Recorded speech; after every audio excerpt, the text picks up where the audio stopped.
The brickwork wasn't just old. It was hungry, man, straight up salivating for the marrow in my bones. I am Beatrice Scott, and I've spent my whole life dodging the shadows of this city, but lately the shadows have been dodging me, folding themselves into the cracks of my apartment like they re-hiding a secret. It had been 20 days since I'd seen a face on the street that didn't look like it was melting into the asphalt.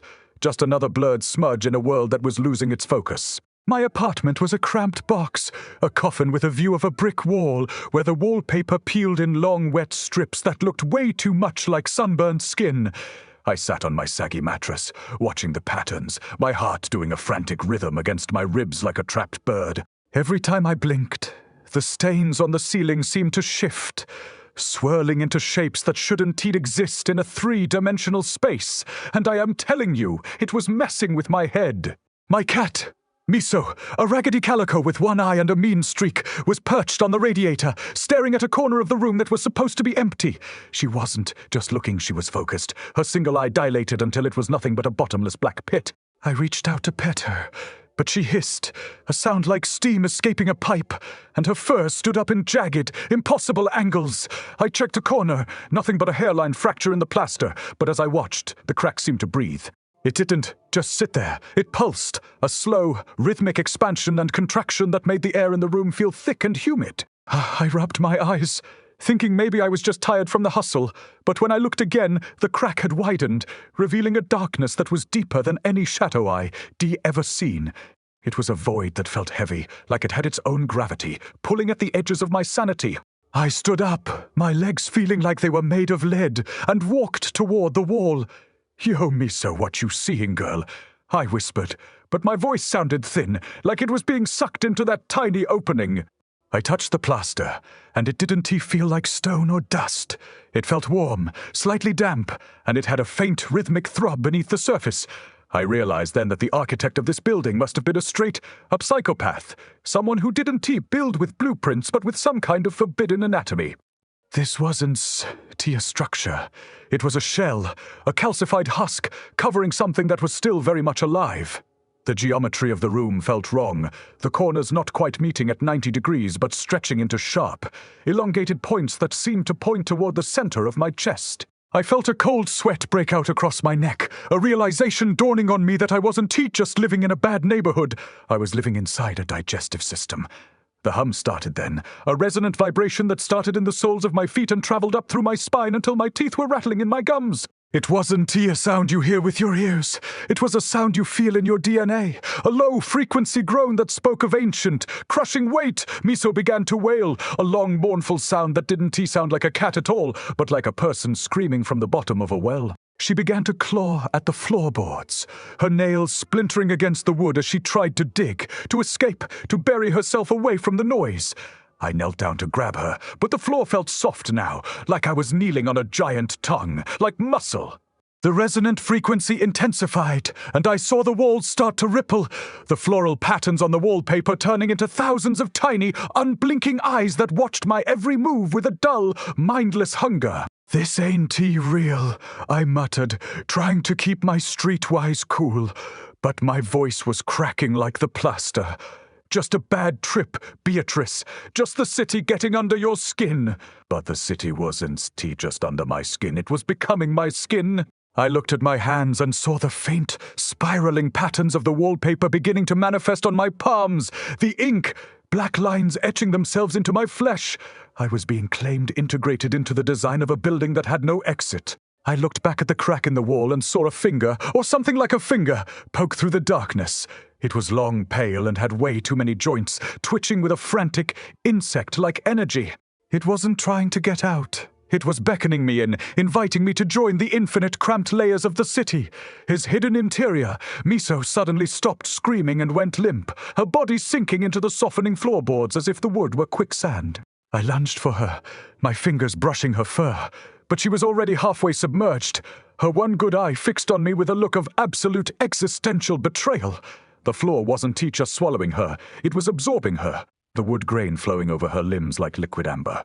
I pulled back, my breath coming in ragged gasps as I realized the entire room was beginning to fold in on itself.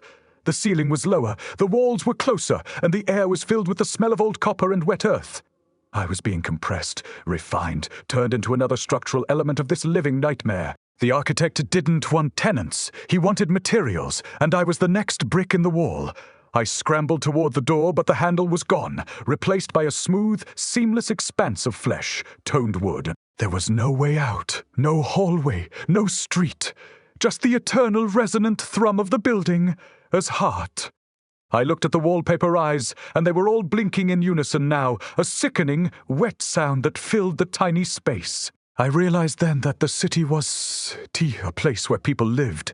It was a vast, sprawling organism that we simply infested like parasites until it was time for us to be digested. My own shadow on the wall began to detach itself, standing up and stretching its elongated limbs, a dark reflection of the horror I was becoming. I felt a sudden, sharp pain in my side as a new crack opened in my own ribs, mirroring the one in the wall, and I knew that by dawn there would be no Beatrice Scott left, only another silent, staring face hidden behind the peeling wallpaper of apartment 4B. The drywall didn't taste like dust. It tasted like a funeral, all stale and heavy with the scent of lilies and rot. I tried to pull my hand away from the wall, but the plaster had become a part of my palm, the white grit sinking into my pores until I could tell where the building ended and my body began. It was straight. A bogus man, a total violation of the laws of physics and my own damn skin. I looked down at my arm and saw the floral pattern of the wallpaper, those tiny twisted ivy vines burrowing under my epidermis like a colony of green parasites. They weren't just printed on the paper anymore.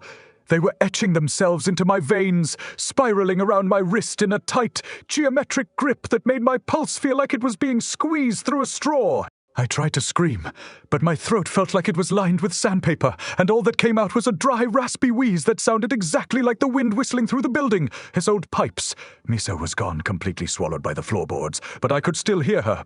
It wasn't a normal meow. It was a muffled rhythmic vibration coming from deep within the joists, a sound that felt like it was being filtered through a thick layer of wet meat. I dropped to my knees, ignored the way the floor felt like a giant sun-beaten tongue, and started tearing at the wood with my bare hands. My fingernails snapped like brittle plastic, but I didn't care. I had to get my cat out of that organic sludge. As I ripped a plank free, I didn't find a crawl space or insulation.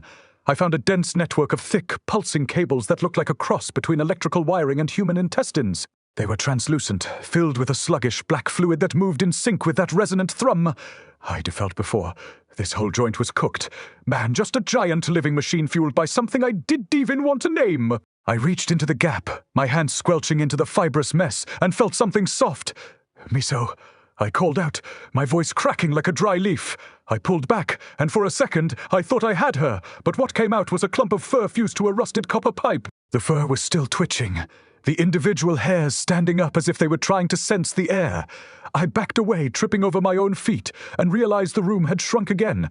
The walls were leaning in at impossible angles, the corners stretching into long, thin needles that seemed to be stitching the air together. I wasn't just in an apartment, I was in a throat, and the city was getting ready to swallow. The existential dread hit me like a physical blow to the gut. The realization that I wasn't a person anymore, just a bit of loose gristle being broken down by a metropolitan gullet. I scrambled toward the door, or where the door used to be, but the wood had finished its transformation. It was a solid sheet of knotted, swirling grain that looked like 1,000 screaming faces frozen in mid-agony. I slammed my shoulder against it, but the surface was soft and yielding, absorbing the impact like a memory foam mattress made of flesh. I turned around and saw a small circular vent near the ceiling that I'd never noticed before. It was pulsing, the metal slats opening and closing like the gills of a dying fish. It was the only way out. I dragged a chair over, my movement sluggish as the vines under my skin tightened their hold, and climbed up. The air coming out of the vent didn't smell like air. It smelled like copper and old, recycled breath. I kicked the grate in, and it didn't clatter to the floor. It just sank into the wall with a wet, sucking sound. Crawling into the ductwork was like entering a giant metallic esophagus. The walls were slick with a grayish film, and every few feet I passed a valve that looked suspiciously like a human face stretched thin across the opening. These faces weren't dead. Their eyes followed me with a dull, vacant stare, their mouths hanging open to let the black sludge flow through. Yo, what is this? I hissed at one of them, a face that looked hauntingly like the old guy who used to live in 3C. He didn't answer. He just wheezed, a puff of foul, smelling gas hitting me in the face. I realized then that the architect hadn't he just built a building, he decultivated a colony. Every tenant who had ever moved out hadn't who actually left. They'd just been integrated into the infrastructure, turned into filters and pumps for the city. Some massive hidden biology. I kept crawling, my streetwise bravado completely stripped away, leaving nothing but raw, shivering instinct. The duct began to narrow, the metal turning into something soft and ribbed, like the inside of a trachea. I could feel the building's heartbeat now, a massive, booming thud that shook my entire skeleton. It was then that I saw a sliver of light up ahead, a small, circular opening that looked like it led to the outside. I lunged for it, my fingers digging into the fleshy walls of the duct, and pressed my face against the hole. I expected to see the street, the neon lights of the bodega, maybe a cop car with its sirens blaring. I expected the city I knew, even if it was a dump. But when I looked through that pore, my brain nearly short-circuited. There was no street. There were no lights. There was only an endless vertical expanse of more buildings, but they weren't standing on a ground. They were all connected, fused together by massive bridges of muscle and bone, stretching up and down into an infinite grey void. The sky wasn't a sky. It was a vast, vaulted ceiling made of the same ribbed, pulsing material as the duct I was trapped in. We weren't in a city on Earth. The entire city was just one of many organs inside something so unimaginably large that our entire existence was nothing more than a localized infection. I saw Miso then, or what was left of her, floating in the space between the buildings, her body elongated into a long, spiraling ribbon of fur and bone, drifting through the grey air like a piece of dust in a sunbeam. I reached out, but my hand wouldn't move. The vines had finally reached my spine. Locking my joints into places, I became the newest sensory organ for Unit 4B. My ribs didn't just ache. They were turning into a structural support for a hallway I hadn't even been invited to yet, straight up reconfiguring my skeletal system to fit the building's new aesthetic. I was jammed inside that metallic throat, my body slick with a grey, translucent slime that tasted like copper and old forgotten sins. Every time I tried to shimmy forward, the ductwork narrowed, the metal plates groaning with a sound that was way too close to a human sigh. I could feel the vines, those nasty little wallpaper patterns, burrowing deeper, wrapping themselves around my spine like they were trying to play a tune on my vertebrae. It was bogus, man. The way my own skin was snitching on me, turning into the very walls I was trying to escape. I looked back at my legs and saw they were starting to fuse together, the denim of my jeans melting into a singular fleshy trunk that looked like a giant pale root. The duct didn't just lead to another room. It started to twist, spiraling into a shape that defied any blueprint I'd ever seen in this city. It was a perfect obsessive coil, a geometry that made my head spin just looking at it. The further I crawled, the more the world began to rotate, my sense of up and down getting tossed into a blender. I saw the walls of the duct start to sprout hair, long black, oily strands that waved in an invisible current. This wasn't just some freak show architecture. This was a god-level obsession with the curve. I saw Miso's ribbon, like form again drifting past a gap in the vents, her body now a literal spiral of fur and bone that seemed to be enjoying the ride. My own fingers began to curl, not into fists, but into tight, permanent walls, my nails growing out and spiraling back into my knuckles until the pain was just a dull, resonant hum in the back of my skull. I hit a dead end, but the wall didn't stop me. It just opened up like a wet, toothless mouth, spitting me out into a space that looked like a cathedral made of lungs. The air here was hot and humid, smelling like a subway station in July, but with a heavy sweet rot underneath. The floor was a massive heaving diaphragm, and standing in the center was something that used to be the building's superintendent. He was a mountain of fused limbs and torso, 100 faces staring out from his chest, all of them blinking in that slow, rhythmic way that made me want to rip my own eyes out. He didn't have a mouth, but a sound emanated from him, a deep tectonic vibration that I felt in my marrow. The rent is due, Beatrice, the vibration seemed to say, though no words were spoken. The architect requires the ink of your history to finish the mural. I tried to back up, but my root of a lower body had already anchored itself into the floor. Muscle, tiny capillaries reaching out from my heels to drink from the building as supply. I was being clapped by the very ground I stood on for real. The superintendent leaned forward, his massive, multi-jointed arms reaching out, and I saw that his skin was covered in the same floral wallpaper pattern as my apartment. But here, the flowers were blooming. They were opening up into tiny, wet orifices that were weeping a thick, black liquid. This was the ink he wanted. I felt a sudden, sharp pressure in my temples, and my memories started to leak out of my ears as dark, viscous droplets. I saw my first bike, my mom's face, the time I got jumped on 4th Street. It was all flowing out of me, being harvested by the floor to be turned into the graffiti that lined the city as internal walls. The realization hit me harder than a brick to the jaw. The city didn't just eat people. It ate their vibe, their very essence, turning human lives into the mortar and stone of its infinite expansion.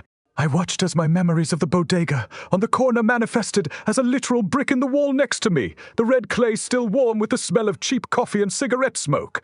I was being hollowed out, my streetwise cool being replaced by a cold architectural void. I looked at the superintendent, and for a second, one of the faces on his chest looked like my father, his eyes wide with a silent existential terror that had been frozen there for decades. We weren't T-residents, we were the biological data, storage for a monster that didn't know how to stop growing. My vision began to tunnel, the edges of my sight curling into that same inevitable spiral.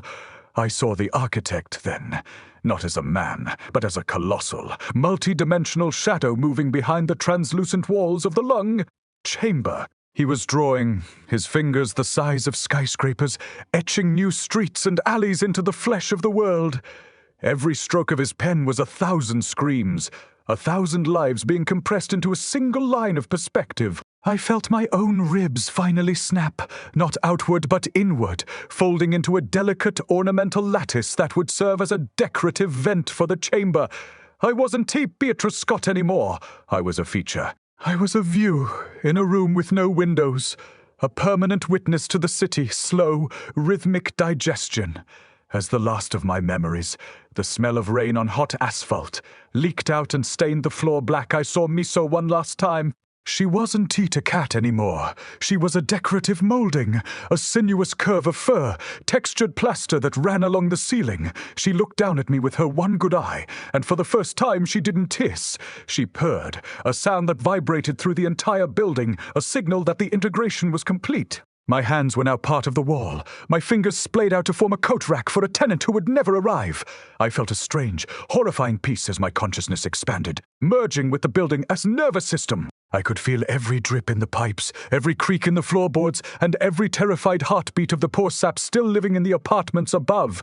I was the city, and the city was hungry for more. My eyes weren't mine anymore. They were 2 knots in the pine paneling of a hallway that smelled like wet pennies and old sweat. Being a wall is a straight up trip, a slow motion nightmare where you are forced to watch the world through the grain of the wood while your soul is stretched thin like a piece of gum on a hot sidewalk. I was Beatrice Scott, or I used to be before the architect decided I'd look better as a structural support for the 4th landing. Every footstep on the carpet felt like a punch to my kidneys, a dull, thudding vibration that echoed through my new calcified nervous system.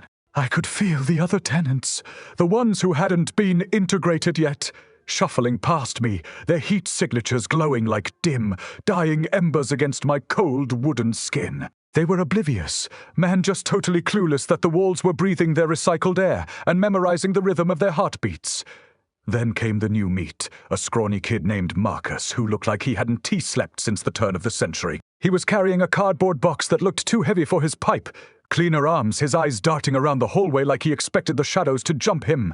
He stopped right in front of me, leaning his shoulder against my chest, and I felt the grease from his hoodie soak into my pores. It was disgusting, a total violation of my personal space, but I couldn't even flinch. I tried to push a bubble of sap through the wood, a tiny amber warning to tell him to get the hell out of Dodge, but it just came out as a sticky, weeping sore on the paneling. Marcus didn't notice the danger. He just wiped his hand on the wood, his fingers tracing the outline of what used to be my jawline. He was already marked, the spiral patterns of the building, S-design already starting to swirl in the irises of his eyes, turning his vision into a whirlpool of architectural madness. By the time he got his key into the lock of 4C, the building was already starting to work on him, the floorboards rising up to meet his sneakers like a hungry pet. I felt the resonant hum of the building, S-core kick into high gear, a low-frequency growl that made the very air in the hallway turn thick and syrupy. This wasn't just a house. It was an apex predator, and Marcus was the main course. I watched through my pine, knot eyes as the hallway began to elongate, the perspective stretching out until the door to 4C looked like it was miles away, a tiny glowing rectangle at the end of a dark, fleshy tunnel. The kid was tripping, stumbling over his own feet as the geometry of the hall warped into a tight, obsessive spiral. He didn't even scream. He just looked fascinated, his hands reaching out to touch the walls as they began to sprout thousands of tiny, translucent hairs that waved in the stagnant air. Miso, or the thing that used to be Miso, was there too. Her fur, textured molding rippling along the ceiling like a snake. She wasn't just decoration anymore. She was the building, her sensory array, her long ribbon, like body twitching as she tracked Marcus, every movement. As he crossed the threshold of his new apartment, I felt a surge of ink, that black, viscous memory fluid rushing through the pipes behind me. It wasn't just my memories anymore. It was the collective history of everyone the architect had ever harvested. A cold, dark tide of forgotten birthdays and failed dreams. I forced a leak, a spray of black bile bursting from a seam in the wood, splashing across Marcus's box. He dropped it, and out spilled a collection of old photographs and a single, rusted key. The photos didn't show people. They showed blueprints, intricate drawings of human bodies being folded into right angles and staircase banisters. Marcus knelt down to pick up the photos, and that's when the floor decided it was done playing nice. The carpet, a nasty, moth-eaten grey, turned into a field of tiny grasping tongues that began to lick the soles of his shoes, anchoring him to the spot. What the hell? He finally choked out, his voice sounding like it was being underwater. He tried to pull away, but his legs were already beginning to soften, the bone and muscle turning into a pliable, doughy substance that the floor was eagerly absorbing. I watched, horrified and helpless, as his shins began to flatten out, becoming wide and rectangular, the skin turning a dull, matte brown. He wasn't just sinking, he was being paved. The architect didn't want him as a wall. He wanted Marcus to be the new flooring for the 20th. Floor expansion, a durable living tile that would feel every footstep for the next century. The transformation was straight up Ito style. Body horror, a grotesque dance of anatomy and architecture. Marcus' ears began to stretch and widen, turning into ornate funnel, like vents that would eventually circulate the building as foul breath. His fingers elongated, the joints cracking and snapping as they fused together to form a delicate, latticed screen for a radiator. He was still conscious, his eyes wide and rolling in his head as his face began to migrate toward his chest, leaving behind a smooth, featureless expanse of skin that looked exactly like a fresh coat of drywall. I felt a sick sense of kinship with him, a resonant vibration of shared agony that pulsed through the structural beams. We were all becoming part of the same monstrous machine, our individuality being ground down into the grit and mortar of a city that never stopped eating. As Marcus's final human shape vanished into the floor, replaced by a perfectly level section of parquet, I felt my own consciousness being pulled deeper into the guts of the building. I wasn't just a wall anymore. I was being promoted to the plumbing. I felt my thoughts fragmenting, my identity dissolving into a stream of grey, lukewarm water that rushed through the lead pipes. I was the sweat on the walls, the drip in the sink, the cold shiver that ran down a tenant, spine when they heard a noise in the night. I could feel the architect now, his presence like a massive leaden weight at the center of the earth, his hands constantly moving, constantly sketching new horrors into the fabric of reality. He wasn't just building a city, he was growing a god, and we were the cells, the blood, and the bone that would eventually make it breathe. The last thing I saw before the darkness of the pipes claimed me was Miso, her one good eye winking at me from the ceiling molding. She looked satisfied, her tail, ribbon twitching in a slow, hypnotic rhythm. The hallway was silent again, the door to 4C clicking shut with a finality that felt like a tombstone being placed. There was no Marcus, no Beatrice, only the building. I felt the resonant thrum of the 20th floor coming online, a new section of the hive ready to receive its next tenant. The city was a masterpiece of existential terror, a place where the walls didn't just have ears, they had names, and they were all screaming in a frequency that only the architect could hear. I flowed downward, A liquid ghost in a metal vein, waiting for the next faucet to turn so I could finally tell someone what it's like to be the floor they walk on. Being liquid is a whole different kind of hell. Man, a fluid nightmare where your thoughts are diluted by the grey, lukewarm runoff of 1,000 different lives. I was Beatrice Scott, but now I was just a pressurized stream of consciousness, racing through a labyrinth of rusted lead and calcified arteries. It's straight up bogus how fast you lose your grip on being human when you being pumped through a boiler that sounds like a chorus of drowning men. I could feel the building's pressure pushing against my liquid edges, forcing me through valves that snapped shut like iron teeth. Every turn in the pipe was a jagged 90-degree betrayal of my own sense of self, but then the pipe started to curve, bending into that familiar obsessive spiral that seemed to be the architect's favorite signature. I wasn't just water. I was the building's saliva, a lubricating fluid for a machine that was constantly grinding its own gears. I shot out of a corroded nozzle and landed in the cistern of souls, a massive underground reservoir that looked like a giant his bladder hanging from the foundation. The walls of this place weren't concrete. They were made of a translucent, rubbery membrane that pulsed with a slow, rhythmic throb. I wasn't too alone in the drink. Thousands of other residents were here, reduced to a swirling grey slurry of memories and biological matter. We were all mixing together, a cocktail of failed ambitions and streetwise hustles, all of us being filtered through a series of fine-bone, white mesh screens. These screens weren't for catching dirt. They were for catching identity. I felt my own name, Beatrice, getting snagged on a jagged bit of mesh, the letters being torn away and discarded like bits of lint. I was being scrubbed clean, turned into a blank, anonymous reagent for the building's next big expansion. The resonant hum was louder down here, a bone, shaking vibration that made the surface of the cistern erupt in a series of perfect, concentric ripples. It was a frequency that spoke of deep, geological weight, the sound of the earth itself being reorganized to suit the architect's vision. I saw the filterers then, creatures that looked like a cross between a plumber and a deep-sea crustacean. Their many, jointed limbs moving with a frantic, twitchy precision. They were wading through us, their long, needle-like fingers dipping into the slurry to pull out specific flavors of trauma or joy. One of them grabbed a handful of the me that was still left, squinting at a memory of my first apartment fire with a dull, mindless curiosity. It didn't like what it saw. It just squeezed the memory until it popped, the black ink of the experience bleeding into the rest of the pool. Suddenly, a massive hollow needle descended from the ceiling of the cistern, its tip glowing with a faint, sickly violet light. This was the architect's pencil, a tool for injecting structure into the formless mass of us.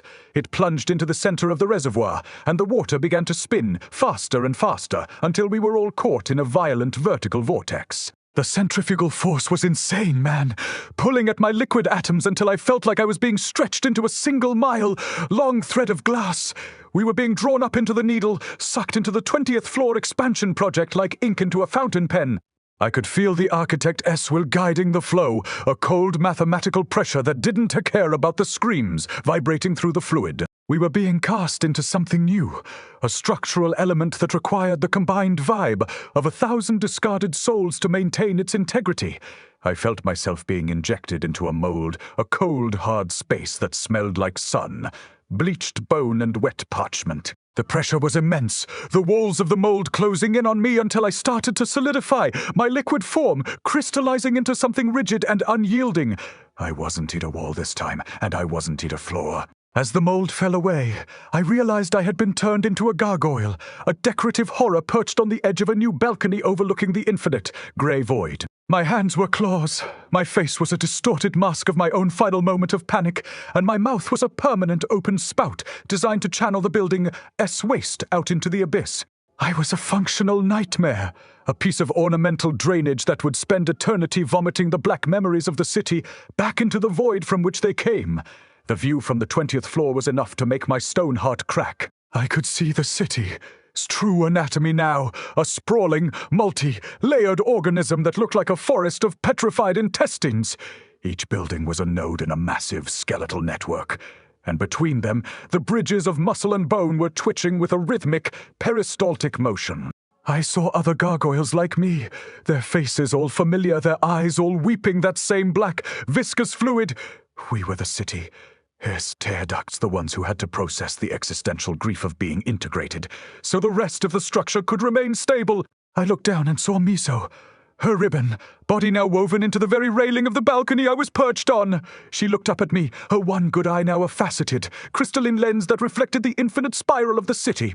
A new tenant was being led onto the balcony by one of the filterers, a woman who looked just as lost and street. Smart as I had been 20 days ago, she didn't see the gargoyles. She just saw a luxury view and a unique architectural style. She leaned against the railing, her hand brushing against Miso's fur.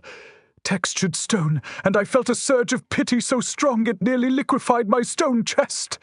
I tried to warn her, tried to make my stone mouth form a single word of caution, but all that came out was a thick, black stream of discarded memories. The fluid splashed onto her shoes, and I watched as the wallpaper patterns, those hungry, spiraling ivy vines, immediately began to climb her ankles.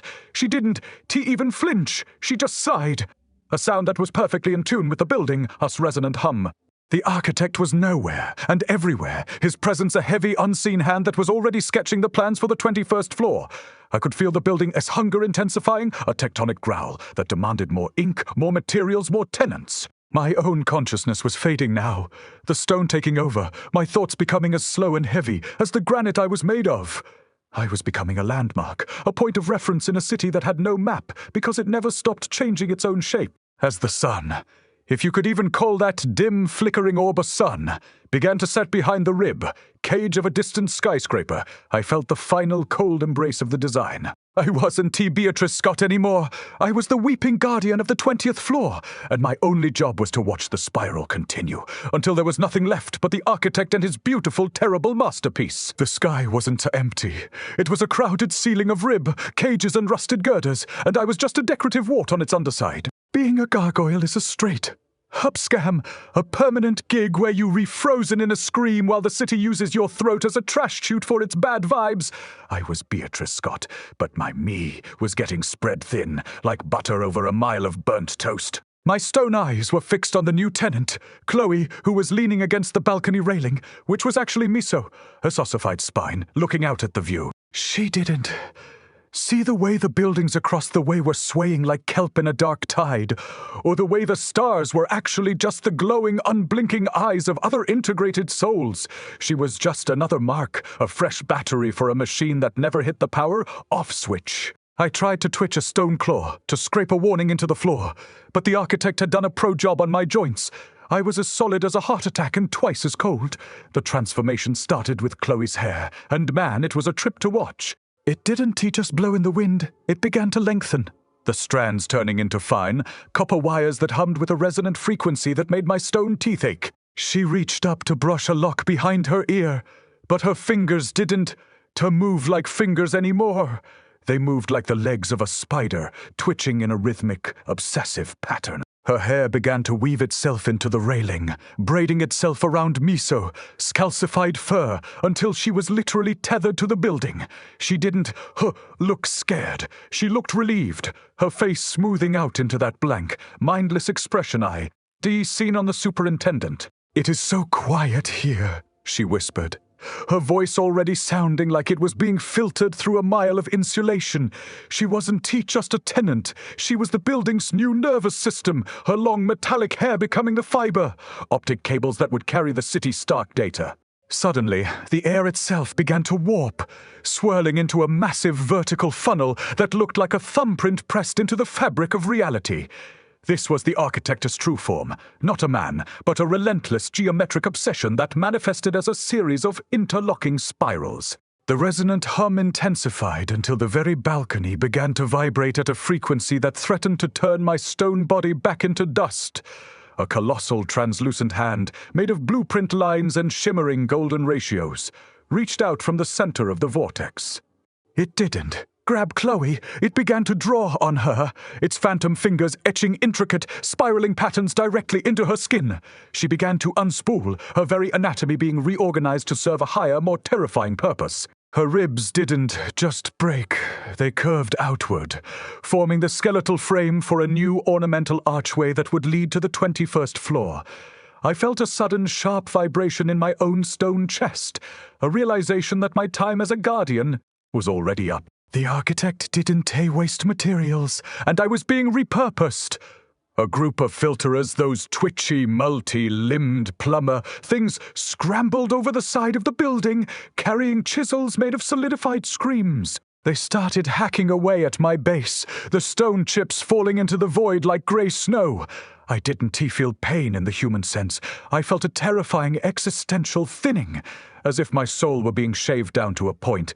They weren't just moving me. They were breaking me down to be used as mortar. My stone face was being ground into a fine powder, mixed with the black memory, ink that was still leaking from my mouth, to create the paste that would bind the new floor together. I was being demoted from a witness to a literal glue, a streetwise hustle turned into a structural adhesive. As my eyes were chiseled away, the last thing I saw was the 21st floor manifesting out of thin air.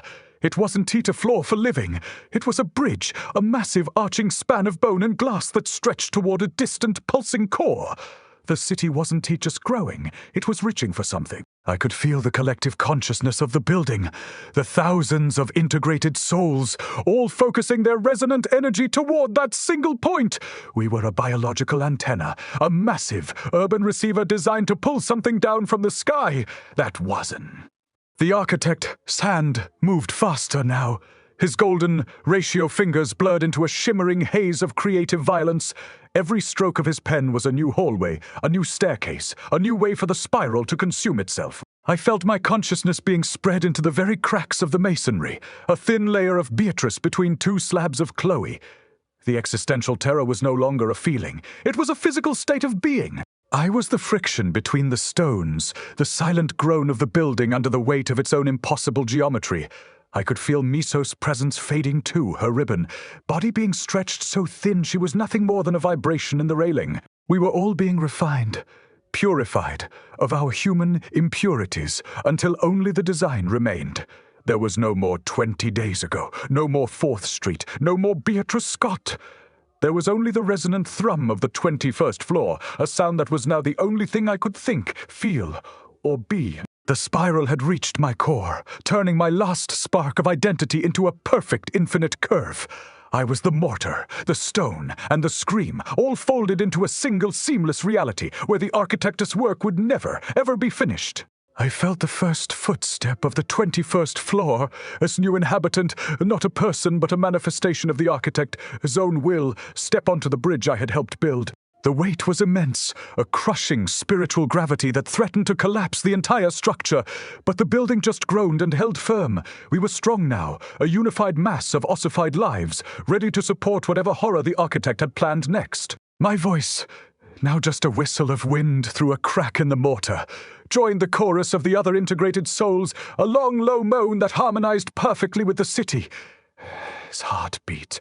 We were beautiful, in a way that would make a sane person rip their eyes out. We were a masterpiece of meat and stone, a streetwise legend turned into a permanent architectural fact. The city breathed, and I breathed with it, a liquid, stone, and memory ghost trapped in the eternal curve of a dream that had no intention of waking up. Being the glue between two slabs of human, turned concrete is a special kind of lonely, a silent scream trapped in the very grit of the city, Earth's foundation. I was the mortar now, the literal grit in the machine my soul ground down into a grey paste that kept the 21st floor from falling into the void. It's straight, half bogus how the architect uses every scrap of you, even the parts you thought were private, like the way you smell after a long shift or the sound of your own heartbeat. I was spread thin, a layer of Beatrice, flavored cement holding together what used to be Chloe and some other poor sap from the 19th floor. The resonant frequency was a constant roar now, a tectonic bass line that made my atoms rattle in their new calcified cages. I could feel the weight of the eye stepping onto the bridge, a pressure so heavy it felt like my entire existence was being flattened into a two-dimensional sketch. Every step it took felt like a mallet hitting a nail, driving my consciousness deeper into the structural voids where the shadows like to breed. The entity wasn't a person. It was a cluster of unblinking, obsidian lenses that moved with a jerky. Stop! Motion rhythm! It started, looking through me, its gaze acting like a visceral X, ray that stripped away the stone and the bone to reveal the raw, pulsing data beneath. I saw the city not as buildings, but as a vast, interconnected web of nervous systems, all of them twitching in sync with the architect's pen. The eye focused on a crack in the wall, a flaw in the design, and I felt a surge of creative heat as the architect Eswell rushed in to fix it. My consciousness was pulled into that visual field, and I saw the outside world one last time. It was a blurred, smudged mess, a reality that looked like a half-finished painting compared to the sharp, geometric perfection of the city. The eye blinked, and the external world didn't just disappear. It was erased, the memory of it being sucked into the black ink that fueled our expansion. The street I grew up on was now just a smudge of grey pigment on the back of a load, bearing pillar.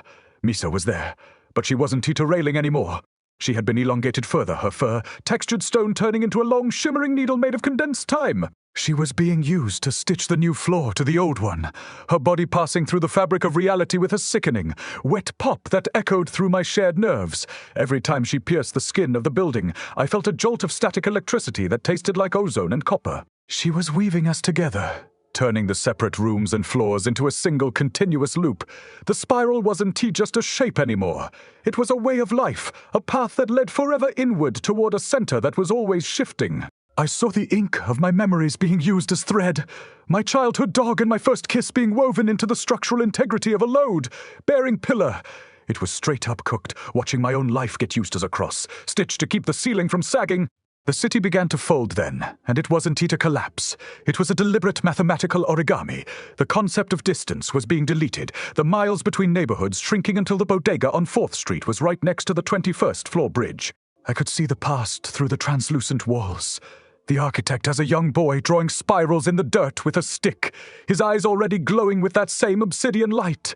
The city was expanding backwards, claiming the history of the world before it even happened. I realized then that we weren't just the materials, we were the clockwork. Every groan of the building was a tick of a universal second, and we were counting down to a moment of total, geometric convergence. My voice, now just a vibration in the mortar, joined the collective hum, a streetwise prayer for an end that would never come, because in the architect S world there is no finish, only the next, more perfect curve. I felt the presence of the 22nd floor beginning to manifest, a shimmering ghost of a structure that was being built out of the sheer anticipation of the souls below.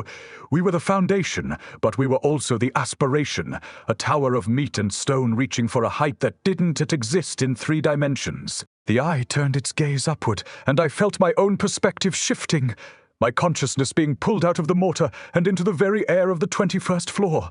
I was no longer the glue. I was the atmosphere, the stale, recycled breath that the new inhabitants would breathe. I saw the first of them arriving, creatures that looked like human silhouettes filled with static, their movements echoing the same obsessive patterns that defined the walls. They didn't T-walk, they drifted, their forms flickering like a dying television screen as they synchronized with the building, S-resonant thrum. The weight of the building was no longer a burden. It was a comfort, a tight, claustrophobic embrace that promised I would never be lost because I was everywhere. I could feel the architect's satisfaction, a cold wave of pride that washed through the pipes and the vents. He was almost done with the current phase, his pen hovering over the 22nd floor, ready to sketch the next layer of our collective damnation. I saw Miso one last time before the stitching was complete. Her needle, body disappearing into a seam in the sky. She didn't look back. She was the thread now, a permanent part of the weave that held our nightmare together. I felt a final sharp snap as the 21st floor locked into place, the geometry so perfect it hurt to perceive. We were the masterpiece. The streetwise legend of Beatrice Scott finally turned into a permanent architectural fact that would outlast the stars. The spiral tightened, and for the first time, I didn't want to run. I just wanted to see what the architect had planned for the 22nd floor, even if it meant being ground down into dust all over again. The air in the 22nd floor didn't just fill my lungs. It replaced them with a series of interlocking brass gears that tasted like copper and old lightning. I was Beatrice Scott, but my identity was a fading signal, a streetwise ghost haunting the very oxygen of this nightmare hive. Being the atmosphere of the 21st floor had been a trip. But as the architect S-Pen began to scratch the blueprint of the 22nd into the void, I felt myself being sucked upward, pressurized into a new, terrifying utility. It was straight. Bogus, man. How the city did just want my body or my soul. It wanted the way I perceived reality to serve as the building sensory baseline. I could feel the 20 floors of calcified agony beneath me. A vertical graveyard of integrated losers who thought they were just renting a room when they were actually volunteering for the foundation. The resonant frequency of the construction was so loud now, it looked like shimmering black oil slicks in the air, a visual vibration that turned the concept of silence into a joke. The 22nd floor didn't bother with walls, or floors at first. It manifested as a forest of skeletal spirals, thousands of rib, like structures curving toward a central point that hummed with a sick, green light. The architect wasn't just building a room, he was growing a brain, and I was the grey matter being smeared across the structural beams. I saw the static. People, those flickery silhouettes, begin to solidify, their forms taking on the texture of sun, bleached bone and dried kelp. They didn't have faces, just single, giant thumbprints where their features should be, as if the architect had pressed them into existence with a bored flick of his wrist. They were moving in a synchronized hustle, their limbs elongated into graceful, horrific curves that mirrored the obsessive geometry of the ceiling. It was cooked, for real, seeing my own streetwise instincts being mirrored by these drones as they patrolled the new hallways of my mind. Miso appeared then. But she wasn't the needle or the railing anymore.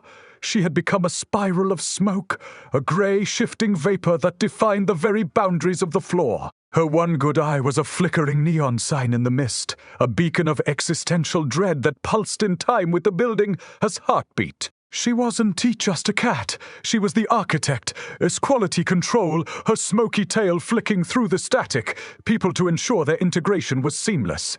When she drifted past me, the smell of burnt hair and wet earth filled my non-existent nose, a reminder of the life we lost 20 days ago when the first crack appeared in the wallpaper. She didn't purr. She emitted a low, frequency groan that sounded like a tectonic plate grinding against a mountain of glass. The plot was thickening like curdled milk, and I realized I was being condensed again, my gaseous form being squeezed into a singular solid object. I felt the pressure of 1,000 atmospheres pushing on my consciousness, forcing my liquid, air self into a mold shaped like a rusted, ornate key. My fingers, my memories, my very vibe were being forged into a tool of pure geometric intent. I wasn't the mortar or the air anymore. I was the key to the 22nd vault, a physical manifestation of the architect's desire to lock away the last of the world. The pain was exquisite, a sharp, grinding sensation like having your teeth filed down to points with a rusty rasp. My body reformed, not as a human, but as a jagged, spiraling piece of iron, stained ivory, my surface etched with the names of everyone I'd ever let down. I was a streetwise legend turned into a locksmith's nightmare, a functional bit of hardware in a city that was closing its doors on the very idea of freedom. The static people gathered around me, their thumbprint faces tilting in a mockery of curiosity. One of them, whose silhouette looked suspiciously like the guy who used to sell me Lucy's at the bodega, reached out with a hand that had 12 fingers, all of them ending in sharp, needle, like points. He picked me up, the me that was now a key, and I felt his cold, electric grip vibrate through my metal core. He wasn't just holding me. He was reading me, his static, flesh absorbing the last of my streetwise secrets to help the architect map the final, hidden corners of the urban sprawl. The resonant thrum reached a crescendo, a sound like a choir of sirens screaming into a hurricane, and the 22nd floor salt door began to manifest. It wasn't made of steel. It was a massive circular iris made of thousands of blinking human eyes, all of them staring at me with a dull, mindless hunger. The architect's hand appeared one last time, a colossal shadow that eclipsed the green light of the core. His fingers didn't move like a man.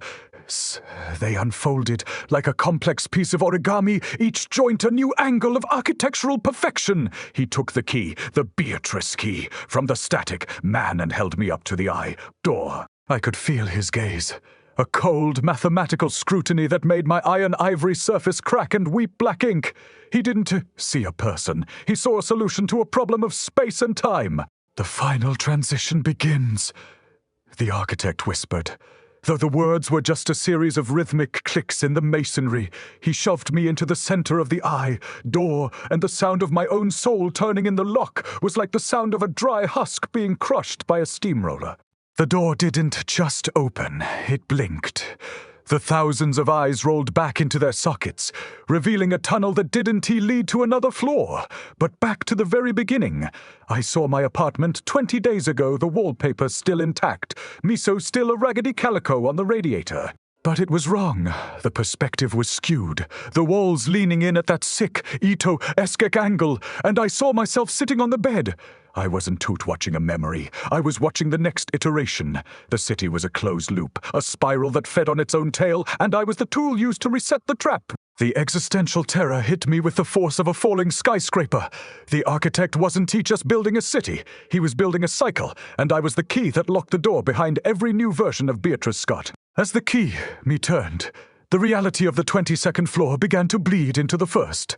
The green light of the core pouring into my old apartment like radioactive sludge. The static. People began to crawl through the cracks in the past, their needle, fingers ready to start the harvest all over again. I felt my consciousness splintering, a part of me remaining as the key in the architect's hand, while another part of me woke up on that saggy mattress 20 days ago, feeling a strange, resonant hum in my teeth. The hustle was over, but the nightmare was just getting its second wind. I looked at the wallpaper, seeing the tiny, unblinking eyes for the first time, and I knew, straight up, no cap, that there was no way out of a city that was designed to be its own exit. The spiral tightened, the architect smiled with a mouthful of blueprints, and the first chapter of the end began again. My own face was staring back at me from the peeling wallpaper, and it wasn't just a reflection, it was a literal fleshy invitation to cease existing. I was back in apartment 4B, sitting on that same saggy mattress, but the vibe was straight. Up wrong, a distorted remix of the nightmare D just crawled through. The me sitting on the bed was the Beatrice Scott from 20 days ago, all wide-eyed and clueless. But the me, that was the key, the iron, ivory shard of architectural intent, was hanging in the air like a jagged glitch in reality. It was bogus, man. Seeing myself like that, a streetwise girl about to get finessed by a building that didn't even have the decency to be made of stone. The resonant hum was no longer a sound, it was a physical weight, a thick, invisible syrup that made every movement feel like I was struggling through a sea of cold mercury. I could see the spiral patterns on the wall starting to rotate, the ivy vines spinning faster and faster, until they became a blur of green and black that threatened to drill a hole right through the center of my forehead. The past Beatrice looked up, her eyes locking onto the key, me, and I saw the exact moment her sanity started to fray like a cheap rope. She didn't scream. She just opened her mouth, and instead of a voice, a stream of that black, viscous memory. Ink began to pour out, staining her shirt in a pattern that looked exactly like a map of the subway system. This was the moment the loop tightened, the point where the architect's plan became a closed circuit of existential dread. I felt my consciousness flickering between the two versions of myself, the girl on the bed and the jagged tool in the air, until I was a double, exposed photograph of my own damnation. Miso, or the smoky, one-eyed vapor that used to be a cat, drifted through the room, her tail weaving through the air like a conductor, Espaton orchestrating the final collapse of the three-dimensional world. The walls didn't just lean in anymore. They began to peel back like the skin of an orange, revealing that the bricks were actually rows of tightly packed human teeth, all of them chattering in a rhythmic, frantic Morse code. The teeth. Walls began to grind against each other, a sound that set my nerves on fire, and that's when the architect finally stepped out of the shadows of the closet. He wasn't a shadow anymore. He was a colossal, walking-scale model of the entire city, his body made of miniature skyscrapers, bridges, and tenements that were all constructed out of translucent, pulsing bone. Every window on his body was a tiny glowing eye, and as he moved, the sound of a million distant sirens echoed from his chest. "You are the blueprint. Beatrice," he said, and the voice didn't come from a mouth, but from the collective groaning of every floorboard in the building. The streetwise survivor, the one who knows how to navigate the cracks. We needed your geometry to stabilize the 23rd floor. It was straight, upcooked. The realization that my whole life of dodging shadows and hustling for rent was just a training simulation for a cosmic infrastructure project. I wasn't a person. I was a proof of concept. The room began to dissolve into a literal vortex. The furniture, the walls, and the past. Beatrice, all being sucked into a central point that looked like the iris of a god-sized eye. I felt the ivory key, me being drawn toward the architect's hand, which was a complex lattice of fire escapes and water towers. As he gripped me, the pain was a resonant frequency that shattered the last of my human thoughts, turning my memories into a series of sharp geometric angles. I saw the city from above, And it wasn't Tita City at all. It was a single, massive thumbprint etched into the surface of a grey, dead planet. Every building was a ridge in the skin, every street a microscopic groove. And I was the ink being used to fill in the lines. The existential terror was a cold black tide. The city wasn't he just eating us, it was Twenducide. We were the cells of a creature that didn't he even know we existed, a sprawling urban cancer that thought it was a civilization. The architect held me up to the center of the vortex, and I saw the 23rd floor manifesting, a place where the laws of physics were replaced by the laws of obsession. There were no stairs, only infinite spirals, no doors, only mouths that led to other mouths. I saw Miso again, her smoky form now a massive celestial ribbon that encircled the entire expansion, her purr becoming the very gravity that held the nightmare together. I felt my past self-merge with the key. Me, the two halves of my soul snapping together like a pair of handcuffs. My streetwise cool was gone, replaced by a cold architectural clarity that was far more terrifying. I could see the ink of my life, the 4th Street bodega, the rain on the asphalt, the one-eyed cat. Being used to draw the final impossible curve of the 23rd floor. I wasn't just the material or the tool anymore. I was the very idea of the city, the vibe. That gave the stone its hunger. The architect, his fingers tightened around me, and I felt the final transition beginning, a process of refinement that would strip away the last of my Beatrice and leave only the Scott, the structural support. My vision began to tunnel, the edges of reality curling into a tight, perfect spiral that smelled like copper and old wallpaper paste. I saw the other tenants, thousands of them, all being processed through the architect's body, their lives being turned into the glass and steel of a new, more perfect urban hell. We were a collective, a unified mass of suffering that served as the heartbeat of a god that never slept. The resonant thrum was now a scream that lasted for eternity, a sound that I finally recognized as my own voice, amplified by a million different hallways. I was the city. And the city was a masterpiece of meat and geometry, a streetwise legend that had finally found its permanent home in the cracks of the world. As the 23rd floor locked into place, the light of the green core intensified, turning the entire universe into a flat, two-dimensional blueprint. I saw the architect expend ascending for the final stroke, a needle point of pure dark energy that was aimed directly at the center of my being.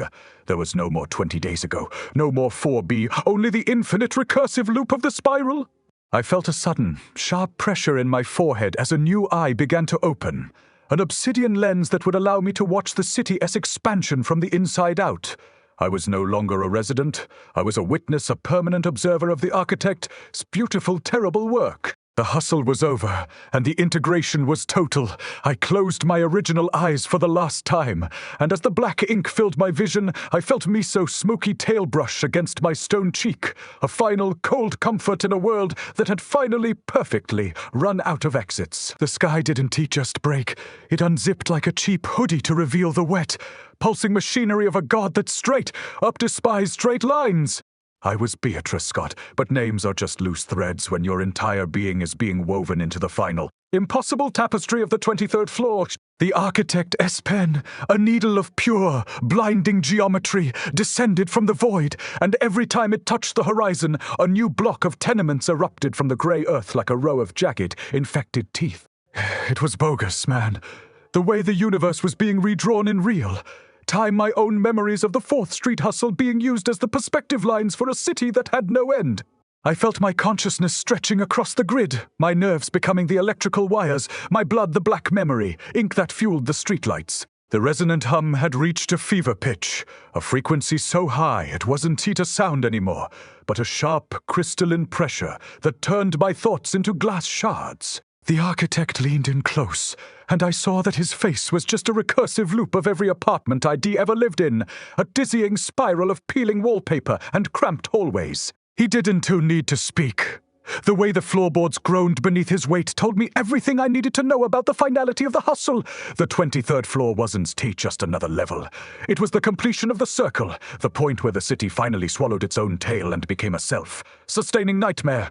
I looked down at my hands, or where my hands used to be, and saw they had been refined into a pair of ornate, ivory calipers, ready to measure the distance between a scream and a sigh. My streetwise cool was a joke now, a tiny flickering spark in a furnace of mathematical madness. I saw the eye in my forehead blink, And for the first time, I saw the world for what it really was, a thumbprint of agony pressed onto the surface of an infinite void. The city began to fold in on itself around the 20-day mark of my transformation, a deliberate, agonizing origami that turned the concept of outside into a forgotten myth. Every person I'd ever seen, every mark, every dealer, every tenant was being compressed into a single unified mass of meat and stone. We were the population, but we were also the infrastructure, our bones forming the rebar, our skin the drywall. I saw Chloe and Marcus again. Their faces now just decorative motifs on the ceiling of a grand spiraling ballroom that led nowhere. They weren't T-dead, and they weren't T-alive. They were optimized. The architect's hand moved with a frantic, twitchy precision, sketching new, horrific curves into the air that immediately solidified into bridges made of fused rib. Cages. Miso, the smoky, one-eyed vapor of a cat, was the horizon itself now, her long ribbon, like body encircling the entire 23rd floor, like a ring of fur, textured nebulae. Her purr was the tectonic rhythm of the world, a slow, grinding vibration that ensured no one would ever wake up from this urban dream. The existential terror wasn't just a feeling. It was the atmosphere, a thick, humid fog of recycled breath and copper. Tasting despair, I realized then that the architect wasn't a creator, but a curator of inevitable decay. He didn't build the city. He just organized the chaos of our suffering into a pattern that was pleasing to his obsidian eyes. I felt my own face being used as the master map for the 24th, 25th, and 100th floors. My features stretched across the geography of 1,000 new neighborhoods. My nose was a mountain range of brownstone, my mouth a gaping subway tunnel, my eyes the twin moons of a neon, bile sky. It was straight, up-cooked, the way my individuality was being used to provide character to a landscape of total anonymity. There was no more Beatrice Scott, only the Scott District, a sprawling, streetwise slum of the soul where the rent was paid in sanity and the lease never expired. As the final stroke of the architect, his pen approached the center of my being, the spiral reached its ultimate, crushing conclusion. The loop closed, and I saw the first chapter of the story beginning again inside the pupil of my own new eye. I saw Beatrice sitting on the bed 20 days ago, watching the crack in the wall. I saw the key, the gargoyle, the mortar, and the air, all happening simultaneously in a vertical stack of eternal misery. Time wasn't a line, it was a coil, and we were the grit trapped between the turns. The architect smiled, a sound like 1,000 windows shattering in unison, and the 23rd floor hummed with a new, dark life. The integration was total. The city breathed, a wet, rhythmic sound that echoed through the infinite hallways of my mind.